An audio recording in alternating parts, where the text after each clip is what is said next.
চল চল তাড়াতাড়ি করে, মা নেই এখনো। দাঁড়া, পায়ে শব্দ করিস না, মা শুনতে পাবি।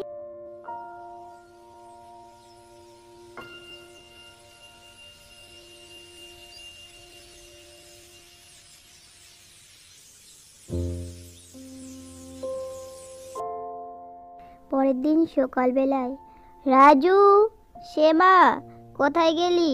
এদিকে আয় একবার। কি হয়েছে এত সকালবেলায় ছেলে মেয়েগুলোকে ডাকছো? কি হয়নি সেটা বলো। আমি কালকে ওখানে পিঠেগুলো রেখে দিয়েছি, ওরা সব খেয়ে নিয়েছে। দেখো কাণ্ড ছেলে মেয়েগুলোর। কি হয়েছে মা, আমাদের কেন ডাকছো? তোরা চুরি করে পিঠে খেয়েছিস না? না মা, আমি খাইনি, শ্যামা খেয়েছে। আমি খাইনি। চুপ কর, আমি জানি তোরা দুজনেই খেয়েছিস। রাজু, তুই না বড়? ঠাকুমা, ঠাকুমা, বাঁচাও আমাকে। ছেড়ে দাও, হয়েছে, ওরা এখনো বুঝে না। শ্যামা, রাজু, আয় তোরা দুজনে এদিকে।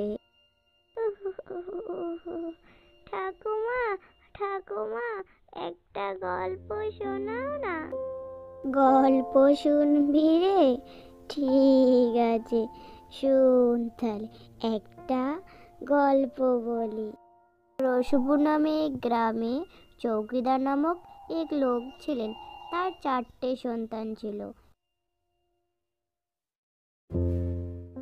চারদিকে এত ঘন কুয়াশা, চোখ দিয়ে তো কিছুই দেখা যাচ্ছে না। শুনছি ভোরবেলা নাকি ডাইনি ধরে। চৌকিদার লাট সাহেবের বাড়ি থেকে ফিরছে। চৌকিদারের 4টি সন্তান আছে, 3টি ছেলে ও 1টি মেয়ে। বড় ছেলে হিমেশ, সে নিজের সংসার নিয়ে ব্যস্ত। মেজ ছেলে হিরাল, সে চোর ডাকাতি করে বেড়ায়। ছোট ছেলে হিমল, সে তার দাদাদের উপর হিংসা করে কোনো কিছুই করে না। চৌকিদার লাট সাহেবের বাড়িতে বাগান দেখাশোনার কাজ করে। চৌকিদার একবেলা ভরা পেট খেতে পেলে আরেক বেলা খালি পেটে থাকতে হয়। এভাবেই তাদের দুঃখের সংসার চলে। তাই সে লাট সাহেবের বাড়িতে রাতের ডিউটিটাও সেই নেয়। আরে মশাই, কি আপনি? দাঁড়ান, ওদিকে যাবেন না, দাঁড়ান।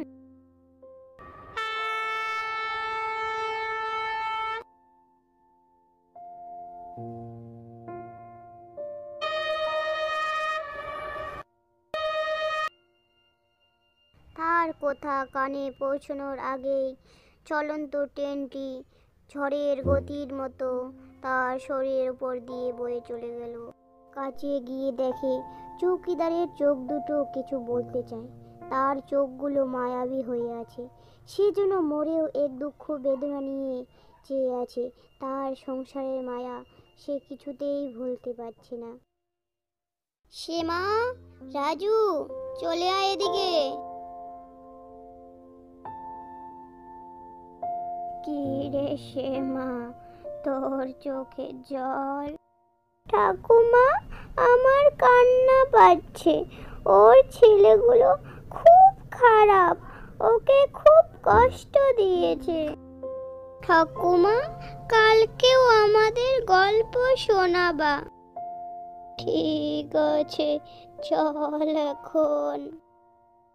আমাদের মতো তোমরাও ঠাকুমার গল্প শুনতে চাইলে চ্যানেলটিকে লাইক, কমেন্ট ও সাবস্ক্রাইব করে দিবে। চ্যানেলের নাম শ্যামা কার্টুন। ধন্যবাদ।